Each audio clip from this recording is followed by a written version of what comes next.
morning, good afternoon, or good evening, depending on where you are in the world. This is a High Caliber Man podcast, and this week I'm joined by mental health practitioner and counselor Solomon, my brother Solomon, my brother in the struggle of mental health and in the profession, Solomon Andrew. How you doing, fella? How you doing? It's been a minute. Evening. Respect to the eye, respect to everybody out there. Greetings. All praise to the Most High. Thank you for blessing me to be here at this gathering with you this evening. Obviously, you are my brother from another mother, and it's always a pleasure when you invite me to these gatherings. I feel like the Bingi drums are calling me. And I want to pass the spiritual duchy to you. And hopefully we can, we can just get a gathering and a rising from and a blessing from this and do some libation for everybody out there listening on knowledge. And libation for the nation and who wants to have some kind of participate and every kind of Asian, as Malcolm would say. Every kind of Asian, yeah. But so, greetings to the eye. No, most definitely, man. Blessings, my bro, blessings. But yeah, something really kicked off a few months ago with a video going viral with Shannon Sharp, Shay Room or Club Shay, and Cat Williams. And Cat Williams said a number of controversial and thought-provoking things. But one of the things he said is that Diddy loves to party, and sometimes you just have to tell him no. And one of the other lines I remember that he said that was quite thought-provoking was that in 2024, all lies are coming out, and it doesn't matter if Diddy or whoever has a problem with it, how they take it wrong. I just mean that all lies are going to come out. So yesterday, mainstream media was filming the raid of one of P. Diddy's homes by the Homeland Security and the feds. So there's been rumors, there's been accusations, there's been stuff floating around Jaguar, right, and XYZ. But as they say in the Caribbean, things like get serious now. Like it's looking sticky, or like he done slid down a razor blade into a alcohol river. So I just want to get your first reactions about the development thus far, or the recent developments. Yeah, maybe we could start there. Okay, well, thank you again for inviting me into this very spiritual and blessed space. Picking up on what you just said there, as far as I'm aware at the moment, P. Diddy is under investigation for, can you say certain words on here? Yeah, let's go for it. Let's just go for it. If it's not vulgar, it's not for children, but it's for educational purposes. So we keep it okay, trafficking and can you say grape instead of the usual word, or fire away, my brother, fire away. Okay. So as far as I'm aware, P. Diddy, as you know, he's being charged with the RICO and sex trafficking and sexual assault on males and female individuals that have come into contact with him. Okay. The FBI and the Homeland Security raided his properties yesterday, looking for incriminating evidence, files, anything they could find concerning this sex trafficking case. At the moment, he wasn't actually home when they raided his property.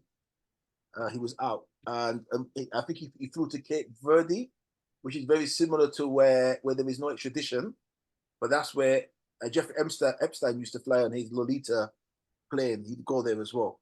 So, certain people like Cuba Gooding Jr. has been named in this lawsuit. It's a $30 million lawsuit. He's been named as being one of the people who was involved in a sexual assault. That's yet to be determined. The guy is called Rodney Lil Rod Jones Jr., who's the guy who's filed this lawsuit against his former employee, which is obviously Diddy. Basically accusing him of sexually harassing him, drugging him, and threatening him. Apparently grooming him. Yes. Yeah. I mean, yes. I say apparently because I always think of grooming as children. Allegedly, No, yeah. but So even allegedly, I'm just saying when that word is used, I always think about children. But whether adult, male, or female, I always kind of scratch my head about. I'm not sure what grooming yeah, I means. mean, apparently, Cuba Gooding allegedly Mm-hmm. Cuba, uh, Cuba Gooding Jr., the actor, we know the actor from famous from Boys in the Hood and many other films. Mm-hmm. He began touching Rodney. Rodney claims he touched him, groped him, fondled his legs, his upper inner thighs, near his groin, small of his back, near his buttocks, and his shoulders. While they were on a yacht in America at the time, sorry, Mm-hmm. US Virgin Islands, yeah. And he believes that Diddy was basically setting him up to groom him for sex parties. There's been a link by a lady called Niet Sens. I think she's a reporter, American reporter, and she said that she believes that Diddy is like Epstein and Diddy knew each other quite well, and she believes that Diddy in the black community was doing the Epstein like a thing where he would, have sex parties, wild parties. TD Jakes, the famous black pastor, uh, Mm-hmm. he he attended these parties. Cat Williams himself said he never went to these parties because you just go the other way when he asked you to go to these parties. Uh, Mm-hmm. and Ice Cube back a few years ago said that he was invited to these parties as well. There's a lot of orgies, male with males, females with females, basically every debauchery going. Allegedly, Diddy is filming everybody, getting dirt on people in the industry, and this was a way of actually, bringing in sex workers to attend these parties of drugs, debauchery, and underage sex. So apparently, some of the alleged victims are underage girls, similar to the Epstein case. So it's a kind of a low, what do you call it again? When you trap people, a honey trap. Yeah, Uh, yeah, yeah, what yeah. did he Exactly do? that. Have Exactly these that. parties, yeah, and get as much dirt as you can on people in the industry. But you're And saying, can I just say, if I may jump in, Mhm. um, you're saying industry, but he has, because as just like in society, in Western society, and probably many other societies, when you're at the top in terms of social economics, you become connected, regardless of if he's from Harlem and from the hood. As you climb that corporate ladder, it will open doors, and there'll be senior people in society, money people, big people, as we say Correct. colloquially, right? So it wasn't just entertaining. It wasn't just entertainers in that space that would attend his parties, right? There's supposed to be high up Democratic politicians. At one time, he was campaigning or pushing for Obama at one time, right? They had I think he might have had the white Obama on speed dial, Yeah, so to speak. yeah, Because it yeah. just goes to show the power of, I guess, the hip hop community, because it's just another extension. It's just another inroad into the black community, for want of a better term. But yeah, what do you think about the kind of political angle? Yes, the artists, but also people from other stratas of society that would have been quite influential and quite powerful. What's your thoughts about that aspect? I believe that this rabbit hole, yeah, goes right up, yeah, Steady, and I steady, believe, steady. um, Go on, no, go on, go on. Sorry, you screw me there, man. sorry. Right, I believe it goes as high up as possible to the higher echelons of society, yeah. And Mhm. I believe that P Diddy was being groomed by uh, people in the society who realized. I think at some point they realized hip hop, as when it was conscious. Um, they had to divert it from the conscious kind of struggle of Public Enemy, Mhm. and they had to make sure we took it into another direction. So Mhm. NWA was created, as you know, by the prison industrial complex to divert from Public Enemy to be the antithesis of conscious rap and make up gangster rap. Yeah, we know that for a fact. It's documented. There's no, what I'm saying. I've studied the data. I've studied the data. I've got the Yeah, metadata. yeah. I would just add a caveat to that to say I'm very pedantic. Not that NWA was created, but NWA was recruited for that Yeah, purpose. yeah, yeah. And I have to remember, right? I think is it Clive Davis? Yeah, Hmm. I think he's the head of. Is he the head of? Was it Sony or which is it CBS? Who's the head of? I'm not certain off the top of my head, to be honest with you, my brother. Okay, so anyway, we know that Clive Davis, But yeah, he's senior in the entertainment, in entertainment. That I do know. That I do know. yeah, he's helped there, isn't he? Right Yeah. now, this is the guy that we know that I think that's who P Diddy went to settle Bad Boy, wasn't it? Ah, so you're talking about Clive Davis is the guy that basically came out a few years ago saying that he's bisexual, opening up about his bisexuality. The old white guy, yeah? That's him. Yeah, yeah, yeah, yeah, yeah, yes, yes, yes, yes, yes, yes. Right, right. Okay, so I believe P Diddy went to him, right? Mm-hmm. And he actually P Diddy went got to him, he went to P Diddy kind of thing because people's the documentation suggests that he was a mentor to Andre Harrell, the guy that used to run that company initially. Was it Uptown Records? that's it, Uptown Record. That's it. Yeah, Yes, yes. where P Diddy was an intern, the one that he ended up kind of inheriting that the company that he ended up inheriting before he That's it. moved Bad Boy. Right. So Clive Davis used to Uptown Records was what Clive Davis ran, isn't it? Part of RCA or Arista, one of those ones. Yeah. And then P Diddy went to him to form Bad Boy, right? Yep. Right, got the money from him.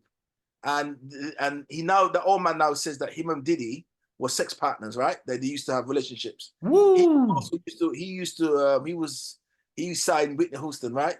And a lot of people believe that he was one that got onto drugs and all this type of stuff to control her. So I'm trying to say is that Diddy is not a small time operative, yeah. When you get higher up the level, you find that the J people they control the music industry. Kanye talked about the J people, how they control the music industry. They control the whole thing, the production of it, down to the publishing rights, distribution, everything. The J people, right? I So hope there's going to be research on this because just keep your point, but just because there's people that say that changed since that all ended, all that control initially happened, but in terms of the entertainment industry, that all dried up in the 1980s. But I mean, the data is available, and it'd be good if somebody in if the that was the research case, would then correlate. why was Kanye cancelled then? If the point is, he said they've got this power, and he said that they control the industry. And the fact, and he said, but the fact that he got cancelled, everything crashed. You know, I know what you mean. Within 48 hours, he was no Yeah. longer So a billionaire. it He would was if no it longer a happened to billionaire. him, You know what I mean? it would have proved him wrong, innit? It would have embarrassed him and showed him that you can say that, and they don't. But the fact is that they must do, because exactly happened to him. He lost $1 billion overnight, bro. $1 billion. That's a lot of Nobody bread. would touch this guy. That's a You lot know of what I mean? bread. Yeah, yeah. The only reason why he's made it the way he did is because of the fact that he's using the internet, streaming all the different things to make up for it. You don't need it that as much. But the point is, this thing goes high up. So just as Epstein, we know, was operative for the CIA, for Mossad, and MI5 and MI6, and it was a honeypot thing again that was being used. Because when I went into Epstein's house, there's a picture of Bill Clinton just to put a woman as a transvestite in a blue dress. Okay. Right? Had all monitors and cameras in all his bedrooms. They drilled into the wall, took the man's safe. They had everything in all his files, broke into it, took the file, and that safe has never been seen again. So when the FBI actually No, and it never will be seen again. It never will be and seen. remember, and the last indictment that they released, they didn't release any names of Epstein. They just had the same views everybody else knew. So the idea is that the thing is, his little black book, which the FBI have got, why are they not publishing the names in the black book? Why is it that they're not doing that? So I think when this raid yesterday on P. Diddy's house, I think it's to go in there and secure the tapes and That's it, bro. That's that's fascinating point. You know, don't give me his number. They're only there to cover up because that's why he's cool. You just imagine he just happened to be out of the country when they did it on a plane to Cape Verde. Why did you're telling me the FBI don't monitor this guy? Why didn't they raid it when he's in the house? The only person they've arrested in the house or they took into custody were his kids. Yeah. Not him. He's out on a plane flying somewhere. So the point of the matter is, it's obviously they cut them a deal. Cassidy, his ex-partner, she said that this man allegedly sexually assaulted her many times. He sexually he filmed her and bashed he would bash basically while she was actually being sexually having group sex with sex workers that he paid and had to have sex with her. He Yeah, often yeah. allegedly beat her and assaulted her and treated her like filth and sexually violated and abused her on different occasions. And he filmed all of this stuff. And he kept on saying to her, "Yo, no one's going to believe you. You're small fry." The same So thing that to what end though? I'm coming at you from this point of view of the school of psychology. To what end? Because in some people in the culture, right, would say he was a narcissist because he's a narcissist, but that's a bit surface and simplistic. I'm saying to what end? Was it about sexual deviation? Was it more about business? Was it a combination? Was it that he was hired because or employed? Because you don't get that far up the food chain without at least being approached by that damn food chain, that food chain. You don't get, it's very difficult to get up to those levels P Diddy in a was society from a man from the hood and not be approached, or be in P business, should Diddy, I say, and not be approached by certain, entities. P Diddy, the alphabet people are involved in this. Yeah, let's be straight. All the security forces are involved in this. Yeah. Mm-hmm.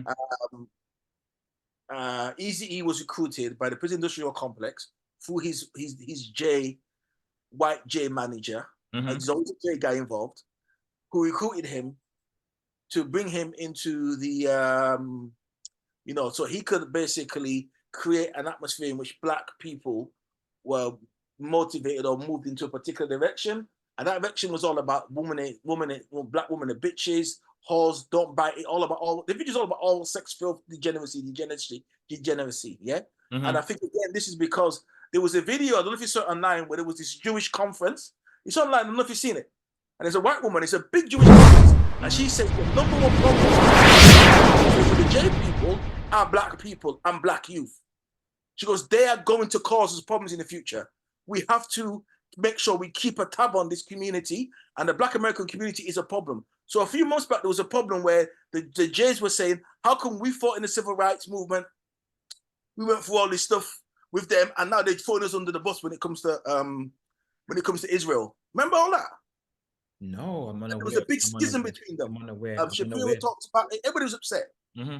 So I believe that Diddy was groomed early on. He allegedly went to sex parties, got involved. They had things on Diddy. They got Diddy then to recruit black people off the street. I don't know if you've seen. There's a very famous video of there's a black woman. She's a transvestite. She's in Biggie's video. So the video where was it that the song where Busta Rhymes is trying to chat her up in a bar, and then Puffy comes over and she walks off, and that's actually a man. And there's a scene when the song when he goes, "People want to rob me for my paper." That one when he's in the bed with two chicks, one's a man and one's a woman, right? Very true. And in the video of "Flavor in Your Ear," the remix version with LL, the woman dancing is a man. So for some reason, back in the day, Puffy was the one that did all the videos, and he brought this transvestite guy in and had him in the videos and had him as a love interest for Puff. And there's even a line in the Puff. That's no, sorry, the beginning of Flavor in Your Ear. Ella goes, "Ooh, is she? He?" Like, because a nod to the guy. About what's that? Okay, that's very interesting. Look at New Flavor in Your Ear. It's a black and white video. Mm-hmm. Remix to Craig Max's Flavor in Your Ear. No, I know the video. I know the song. Yeah. I didn't pay attention to that detail about is she. There's sometimes with art they layer messages in when you return and you go back and watch a film or you watch a video and you say, aha, now I see it. Because what do they call it? Hiding things in plain sight, isn't it? They call it hiding things. Correct. And if you think of the lyrics, remember when things are like on Young Fresh and Green with no hair between, you know what I mean? All right. I know it's just an adult show, but let's keep it a little bit. This is the lyrics of and there's a track with the lyric when he goes, Puffy said that some white guy wanted to pay him to F him from the back, but Biggs don't get down like that.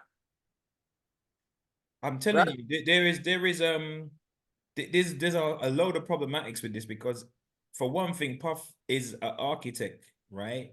And then you could say an influencer. He's a quote unquote star, not getting kind of metaphysical, but in the past people used to worship the stars and the stars would, influence people's direction. And now we got people being influenced by stars, and the direction that they're going in life. But he has introduced a lot of questionable things into the culture, or being a pioneer in introducing things into the culture, you know, in terms of the hip hop culture, because hip hop culture, it is a extension or a sub, I don't know if it's the right thing to say, but like a kind of subculture of generic black culture, right? It doesn't speak to everybody black's views and values and morals, right? But it does really influence black youth culture, even if it's not only because I it's think not what only it's got. black kids that buy it. I mean, it's mainly, for example, in America, maybe mostly non-black people that buy it. But the people who live it out, the people who actually believe the videos and believe the things in the songs, let's put it that way.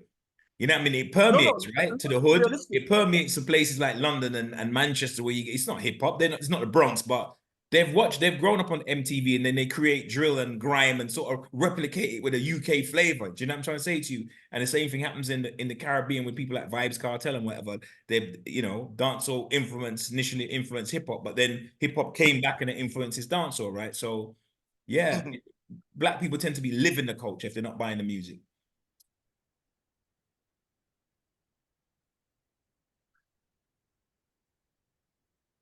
Hello? Yeah, so here, yeah, definitely, man, definitely. And I think that going back to your question, yeah, about the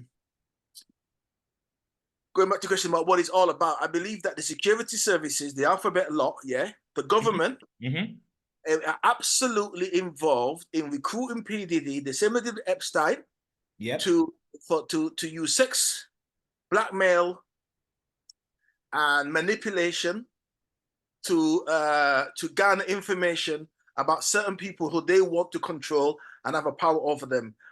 And that is why, as I said, the FBI, the Homeland Security, all these different groups have gotten involved now to ensure that you know, to ensure that they've got a handle and a hold over key people. So any rapper coming up in the industry who might go rogue, anybody like, because remember the FBI had infiltrated and was surveilling Tupac and Biggie, and they also created the fitna between them. They created The friction, the friction, the tensions, the the way tensions. that they did with the Panthers and the US Rangers, and you know they would send stuff. The Panthers, because the FBI was all over the whole of that thing. Why was Biggie being under surveillance? And it was under the black radical, the Control Pro. And why was Tupac? Because Tupac started off very conscious, but then he got embroiled in this stuff. It's interesting because as a Panther, he knew about what the FBI was doing, and he still kind of got into that with Biggie.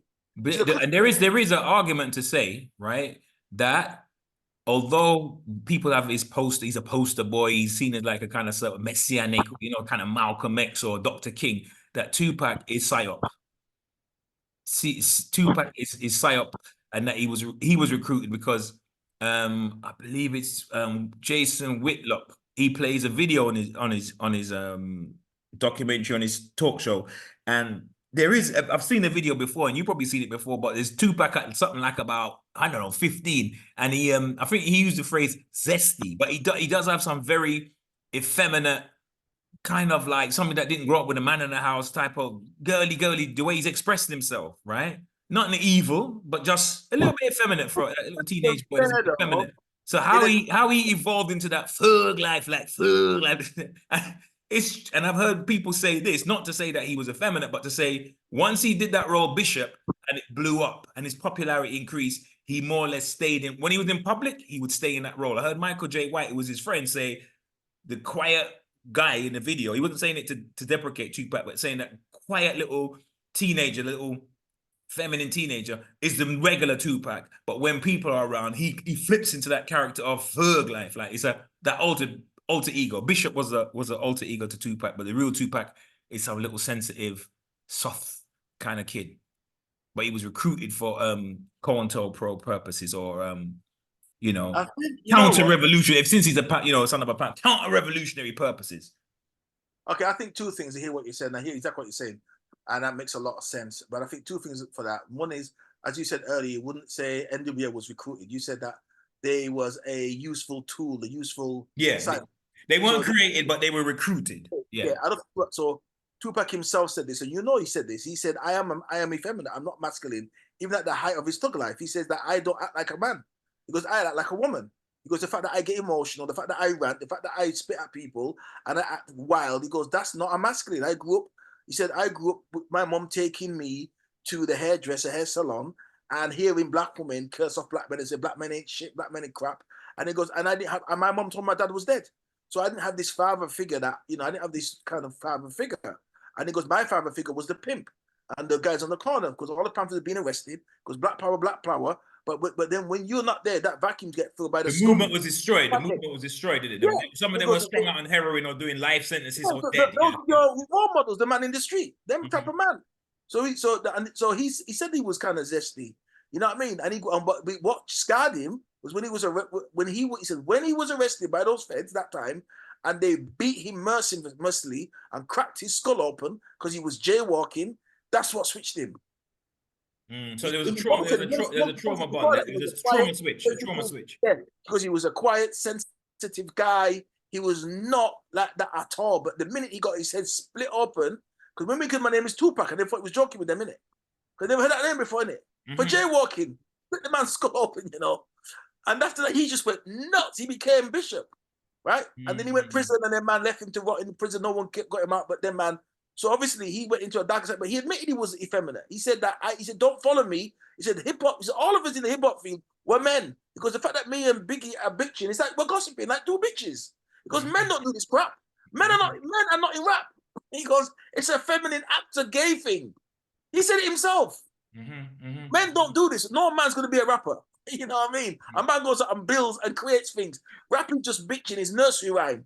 No. I mean, I would take it's not exception, but I would disagree in the sense that I think that the rapping itself is a tool, it's an art, it's his spoken word, it's how you conduct it. But I think that what it's become. I'm not saying, I'm just quoting him. Yeah, no, I'm not challenging you. I'm even going to challenge Pat then, even from the grave. I'm going to say, no, I don't think that rap is women. I think that it turned into that. It descended into that. It brought the worst elements out. Him again. I think he knows the importance of rap. He said it himself, but then he's trying to also say to young people, don't follow this illusion, right? That what me and Biggie is doing isn't masculine. 100. Overall, rap is to be condemned. Yeah. He's saying the thing that me and him are getting into this East Coast. This genre and this expression, this chapter.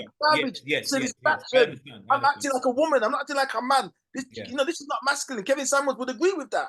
It's not masculine what the man was doing. No, I would agree with that. Too. Yeah, but they try to make it like it's autoerotic, isn't it? Two men cussing each other out. But just hire a bedroom, man, and get it on in the bedroom. That's basically what I'm trying to say. So, you know what I mean? Hire a room out, bro. You won't begin to do what you need to do in that room. But don't drag everyone else into your madness. So the point is, we know that the spoken word, the griot, black people, the whole, our reggae, Bob.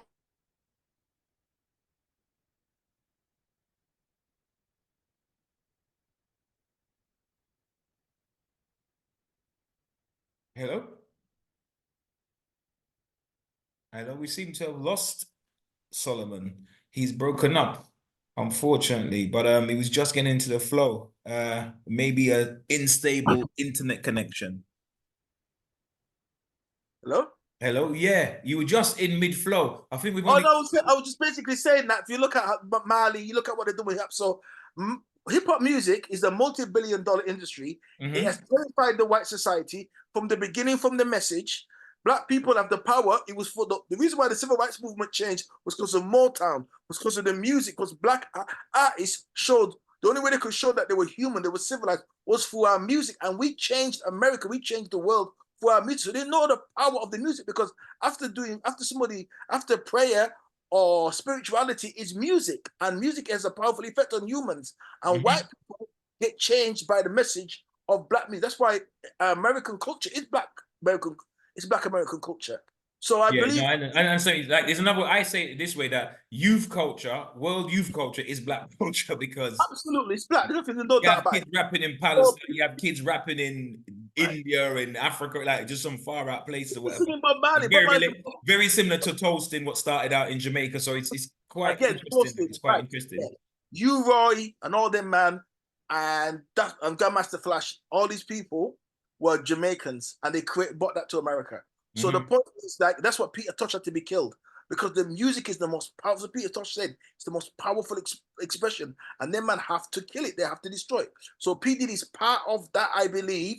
Sex gang, sex racketing, and grooming, and also part of a homosexual. Because 50 Cent said it. Everybody says that 50 is gay. You see, this is not no news. Like when the people that killed Tupac, the street knew within days that who that was the same night. The streets know. The streets know P Diddy is allegedly a homosexual who or likes fluid or bisexual. You mean bisexual? Yeah, he buys sex as well, but he's not. He's into BBCs apparently. Yeah. Ice Cube has said it about him. Bad people have come out and said it. So the street knows. It's late. Just like white people and their nonsense, or the society is late to the game. But the fact that everybody knows that he's been trafficking young people, he's been grooming young people, he's been having orgies with men, he's been having all this stuff. Everybody knows that he's been doing this. But again, it's that because of the Me Too movement, and because now people are not tolerant of it now, them like with R. Kelly, their days are up now. Like with Epstein, with who's the one that, like all these people that are coming out now with allegations that Russell Simmons from Def Jam, all these allegations are coming out the woodwork now about these people, where they thought they could do it in Harvey Weinstein. It's coming out. It's all coming out. Okay. So the question is, because we're gonna have to finish up. We've almost run out of time, but I just wanted to get your kind of like takeaway, as in what next? What's on the horizon? I think they're gonna, like with Bill Cosby, I believe that they let these. I think at some point what happens is they let these black celebrities get to a certain point. Michael Jackson, similarly, when he said that Tony Motola, the head of Sony Records, was the devil, and because he kept the backlog of the Beatles and wanted it back off him, I think they let these celebrities get to a certain point and groom these people, and then I think at some point they'll throw them under the bus, because I think at some point P Diddy probably decided he wanted to break away, like Cosby did, have his own black channel, his own black station. The minute Cosby said to have his own black channel, they didn't mind that he was giving quaaludes to these women and drugging them, because everybody knew what he was doing back in the day. But the minute to consolidate his power, they were like, nah, you can't do that. The same way happens with all these people who are on their side, whether it's governments. You have America's the same. You have certain governments like Netanyahu now. They want to kick him out now. Once you do their job, you switch on them. They don't like it, bro. They don't like it. Yeah, it's crazy. No, it's crazy. It's crazy. What will be interesting is to know is what if Puff Daddy, P Diddy, Sean, right? If he does get convicted, it'd be interesting to know what happens to his catalog. There you go again. You see, the same with the one. All that publishing and all that catalog that he owns, right? It'd be interesting. Imagine all the catalog, all the man. So remember, the reason why they had to, and the guy, the doctor, there's links with the doctor and the alphabet people, who was the last person there when he got assassinated, when he allegedly died, and also his security. They switched his security at the last minute with some guy who was a Nation of Islam guy, Michael Jackson's guy, he only came out of college and he was given the head job in security. The same way where Nation of Islam guys was involved in Diddy's security when it came to